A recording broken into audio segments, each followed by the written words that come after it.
Hai, shalom semuanya. Ya, pernahkah kalian mendengar nama Habakuk? Atau kalian pernah membaca kitab Habakuk yang terdapat di Perjanjian Lama tentunya? Ya, dalam video ini kita akan belajar bersama-sama dari seorang nabi ini, yaitu Nabi Habakuk, yang termasuk ke dalam golongan nabi-nabi kecil. Ya, Habakuk memperkenalkan dirinya sebagai nabi di dalam kitab Habakuk, pasal yang pertama, ayat yang pertama, sehingga kita menyebut dia sebagai Nabi Habakuk. Kemudian setelah itu Habakuk nggak pernah menjelaskan ataupun memperkenalkan latar belakang kehidupannya dan juga latar belakang keluarganya seperti apa.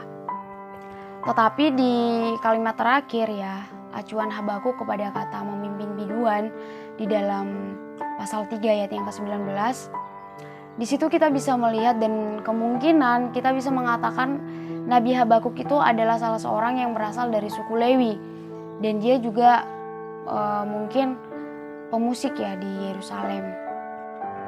Ya, dan mari kita akan melihat arti dari nama Habakuk dari bahasa Ibrani itu berarti merangkul atau pelukan kasih. Wow. Ya, jadi Nabi Habakuk hidup kira-kira sejaman dengan Nabi Yeremia, Zefanya, Nahum dan kemungkinan juga Yoel. Ya, di mana itu bisa dikatakan pada dekade terakhir di kerajaan Israel Selatan. Ya, kita bisa mengatakan atau menyebut Israel Selatan itu adalah Yehuda ya teman-teman. Tepatnya pada masa itu adalah pada masa pemerintahan Raja Yoyakim, di mana banyak orang yang murtad, banyak orang yang menyembah berhala, banyak orang yang berlaku tidak adil dan berbuat banyak sekali kejahatan. Tapi Nabi Habakuk nggak bernubuat kepada orang-orang Yehuda yang udah murtad itu, melainkan dia menulis untuk menolong dan untuk memperingati kaum sisa yang saleh di Yehuda supaya mereka tidak mengikuti jalan-jalan orang-orang yang udah murtad itu seperti itu.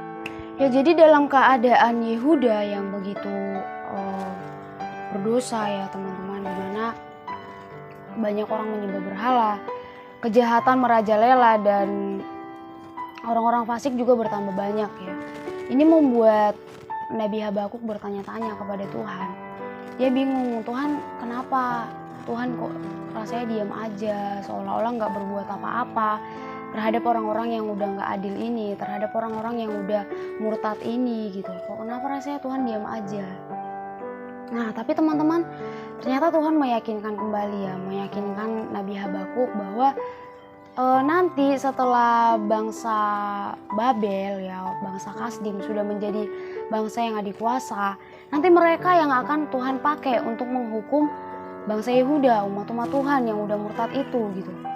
Jawaban ini yang membuat Nabi Habakuk bertanya lagi dia, kenapa Tuhan memakai bangsa Babel yang lebih jahat ya, yang lebih jahat dari bangsa Yehuda untuk menghukum Yehuda, umat-umat Tuhan yang udah berdosa itu, yang udah murtad tadi ya.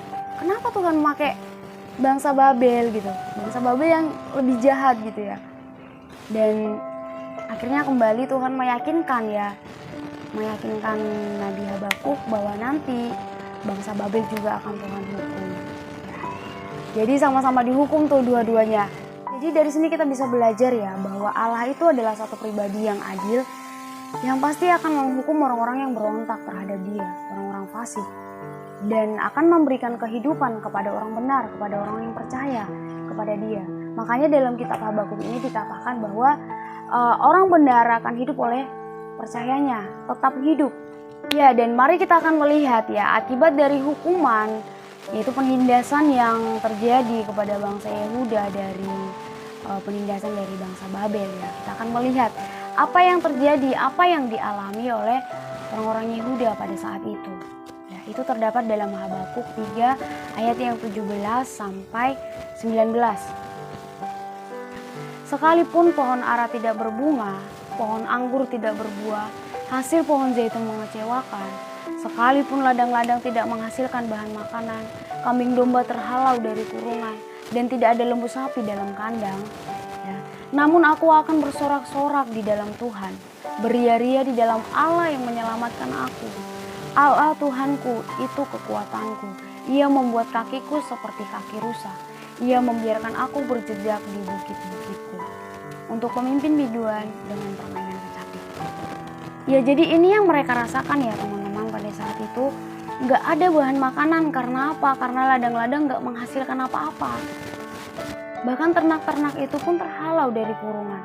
Nggak ada di kandang, lembu sapi tidak ada. Ya yang menariknya dari sini kita melihat respon dari Nabi Habakuk ya.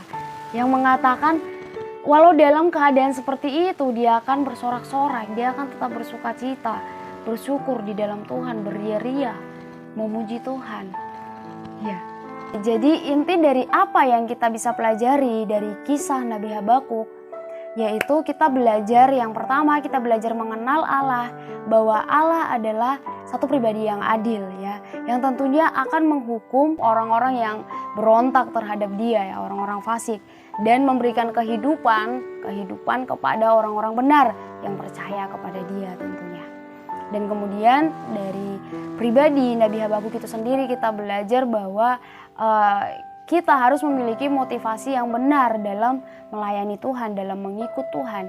Ya, bukan karena kita hanya ingin diberkati, tetapi ya karena memang Dia adalah Allah dan kita adalah ciptaannya, Dia pencipta dan kita adalah ciptaannya, dan selayaknya lah dan seharusnya lah kita juga melayani Dia sebagai Allah kita, menghormati Dia sebagai Raja kita.